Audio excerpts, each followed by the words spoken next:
Китеп акылманды арбыткан шайман. Алгачкы китеп биринчи кылымда эле пайда болгон. Канча эпоха алмашса дагы китеп өзүнүн актуалдуулугун жогото элек. Жаңы технологиялар менен күрөшкөн 13 февраль китеп жоготкандардын күнү. Кыргызстанда китепти жанындай көргөн замандаштарыбыз арбын. Бул нерсе бизди кубандырат. Алардын сап башында заманбап акын, журналист-публицист Бактыгүл Чоторова.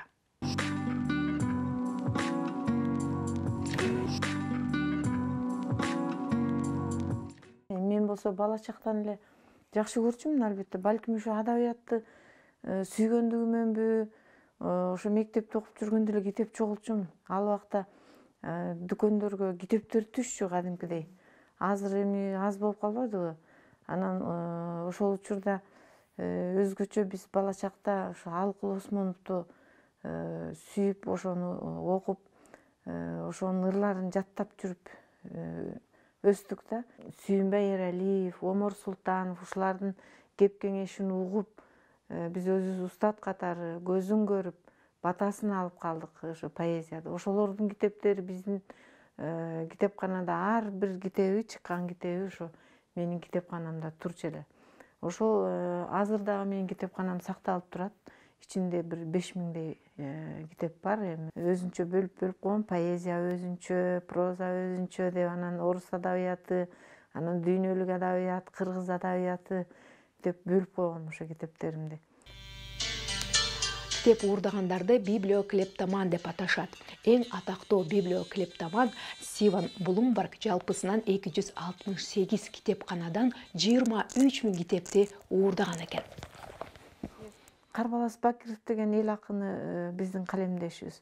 Ушунун китебин тиги Жедигер Салаев да калемдешибиз да, таланттуу акын.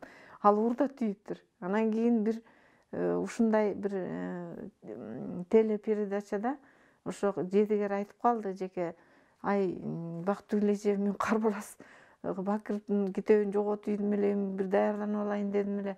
Ошол сизде барбы?" деп. "Ой, менде бирөө эле бар" десем, "Ошону берип турасызбы?" деп. Ошону алды дагы, ал уурдаткан аз келгенсип меникин да бербей койду. Демек бул эми китеп уурдаган жөнүндө Сооронбай Жусуповдун эң сонун ыры бар эле. Ошо китебин уурдатып ийген адамды аябай мындай бактылуу деп эсептешкен да.